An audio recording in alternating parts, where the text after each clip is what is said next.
20 urte daramagu lanean, eta gure lana beti izan da, helburua beti izan da, arkitektura, guretako gustoko daukagun arkitektura egitea, hori ez da erresa. Oain nekezago, gure garen netzan erresa. Horregatik izan zen batze horrek, ematen zigun indarrak, ematen zigun aukera hori ez, aurrera joteko. Paisaiarekin gertatzen da moduan, ondarearekin gertatzen da daukagula oso ikuspegi partikularra, oso konkretua gizarteak berak. Eta nik uste gure esku dagoela, bienarak eman du aukera, modernitatea eta ondarea. Hitz horiek, horrela, elkartu eta kuriosoa dira, eta alegindu gara pixkat jaso hori, eta pixkat beste ondarearen beste ikuspegi bat ematen.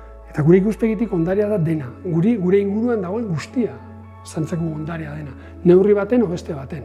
Ez bakarrik eraikin historiko, fisiko, orain arte iraganetik guregan aldu diana, baizik eta ingurunean topatzen ditugun ez bakarrik gauza fisikoak, baizik eta erabilerak, bizipenak, tokiak, basoak, dana da ondarea guretako neurri handi baten.